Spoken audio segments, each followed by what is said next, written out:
Yeah.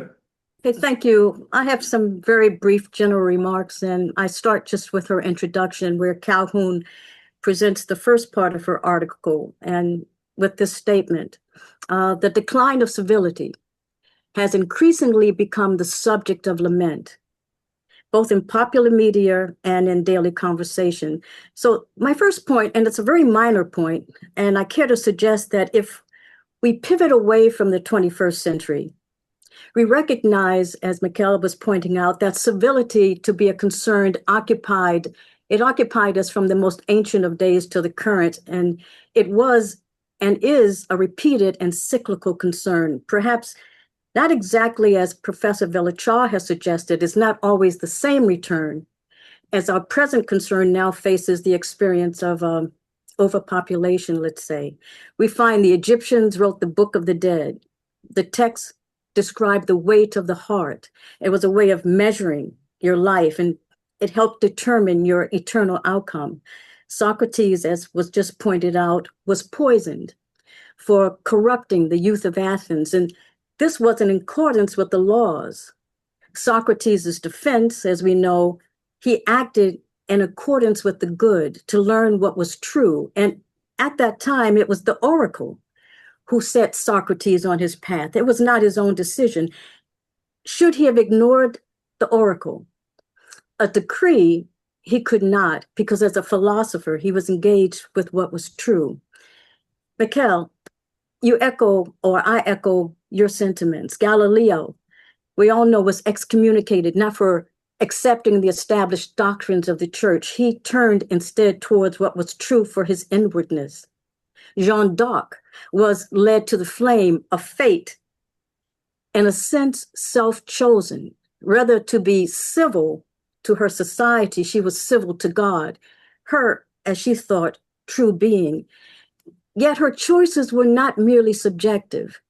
They led the French to overcoming the English in the 100 Years' War, and Jeanne d'Arc's choices led to the continuity of French civility. Who you know that Confucian scholars were executed or buried alive for their discourses because the regime felt they corrupted public morality.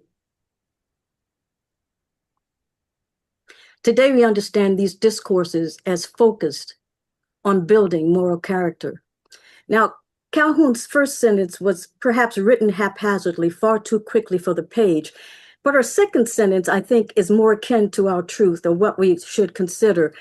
Civility forestalls the potential unpleasantness of a life with other people. However, without it, daily social exchanges can turn quite nasty. As shown, Calhoun recognizes civility as a virtue, and she endeavors to explore it. Is civility a moral virtue? So quickly and without delay, for this is not the major point I want to make today, but I thought I wanted to introduce it because as philosophers, it's important. Let me add to my previous statement. She suggests that philosophers fail to recognize or consider civility among the moral virtues. And she thus begins with a definition of sorts and describes civility as the intimate association with etiquette and good manners. That's where she begins. So I had to ask myself, as a philosopher, what is morality? What is virtue? And can philosophical ponderances make this determination without considering first principles, first causes, efficient final causes, ontological actions, ends? These are the weighty concerns that philosophy, qua philosophy, concerns itself with. That's our starting point. Can her sentence about philosophers stand the rigor of truth? Or can we fully appreciate her exploration and accompany her with our full heart when she, as a philosopher, has ignored the ontology of being, or the Platonian transcendentals, such as the good, the one, the true, the soul, as the backdrop for any existential question, no matter how superficial, and in this case, etiquette? Can we slight Kant's critique of judgment, his teleology on the beautiful, and on the sublime. And if this is not precisely Calhoun's approach, perhaps it is she who does not care to position the question of morality within a true philosophical context, but merely via repetitive, behavioral, observable sociological outcomes, observable in traditions, but not rooted in something deeper, not in our phenomenology, not in existential judgments.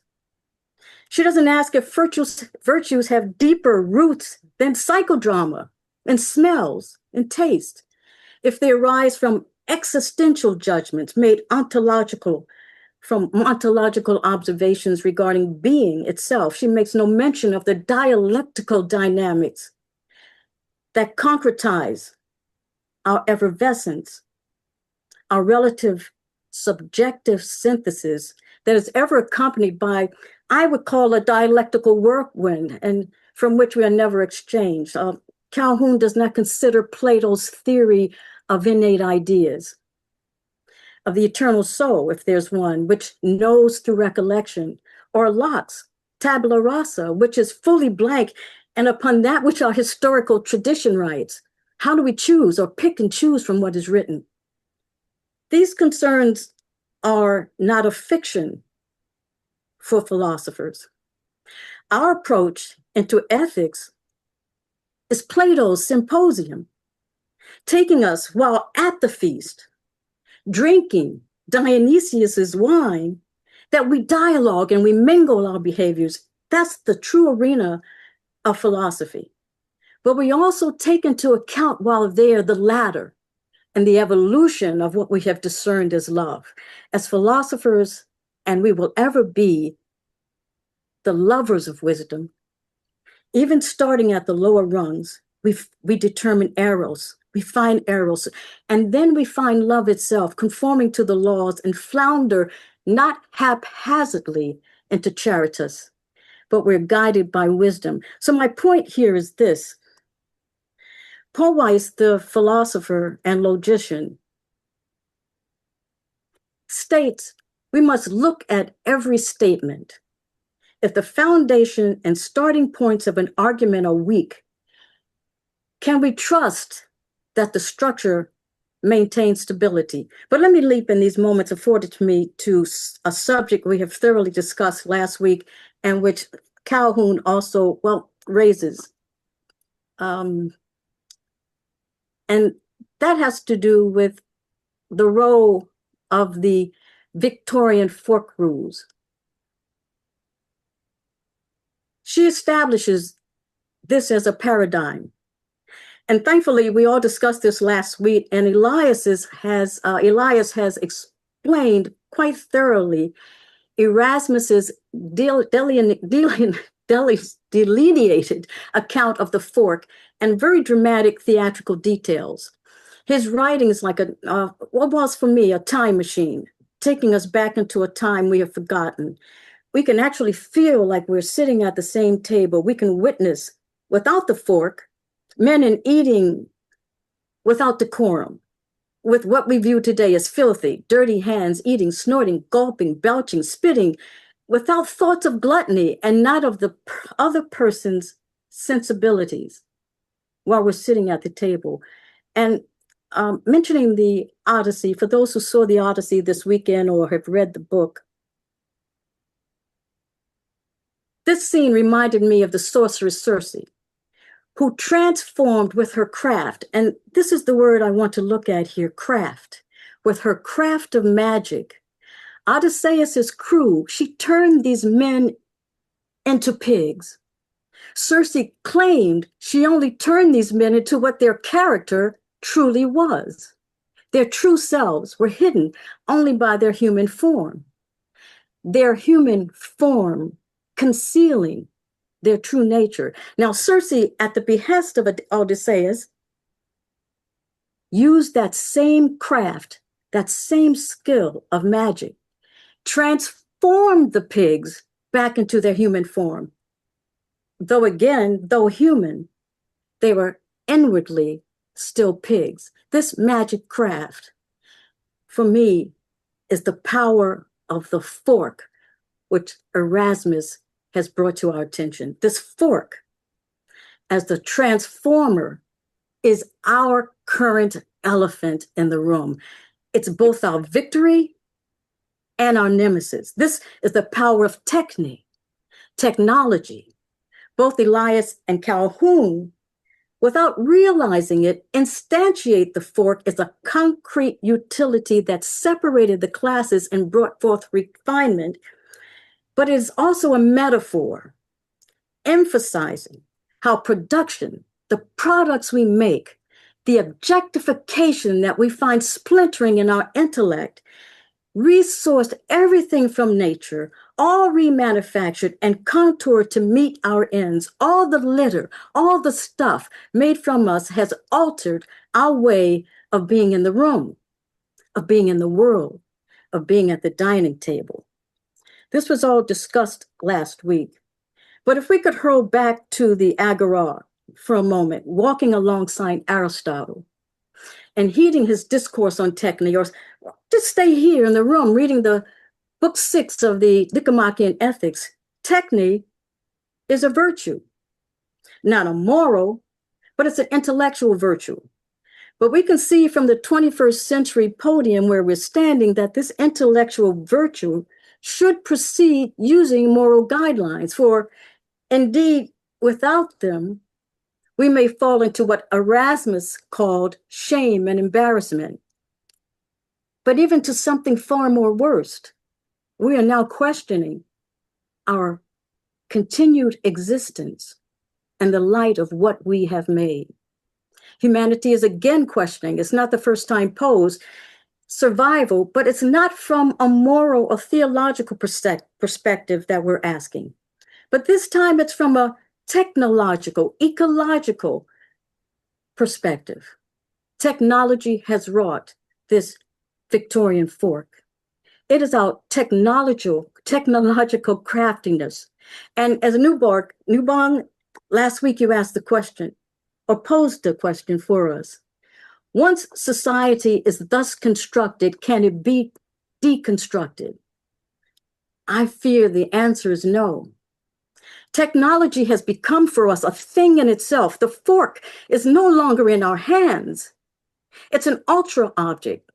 It is the thing we feed that object, and we keep that object alive. The fork is not feeding us.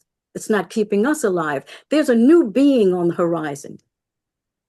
It is the elephant in the room. We have opened, I think, technologically through the production, the craft, a new kind of being, a new way of associating ourselves with nature. Dr. Who pointed out last week that Erasmus also spoke of clothing. Erasmus quoted on page 78 that clothing, in a sense, is the body of the body. And from it, we can deduce the attitude of the soul corresponding to our spiritual condition. And Dr. Who suggests that we consider this from a psychological perspective, and I think we should do so. But I also want to suggest that we see clothing as spun forth from the weave of techne, threaded by techne, and from which we now cannot undress. We must always remain clothed. This cannot be undone. We do not have the power of Circe. The gods have not given us that power to reverse the condition, so we are continuously feeding it. The fork and its enticing power has altered every facet of civil society, our relationship with ourselves, with others, and most of all, nature.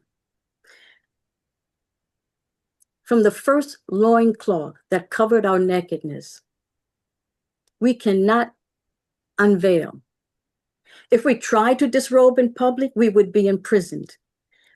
But back to Erasmus, who endeavored to tell us that the emergent dialectic of embarrassment and shame, if this caution goes unheeded, we no longer, for example, have a single loincloth, but a closet full, and not just a closet full of clothes, but a closet full of every imagined possibility.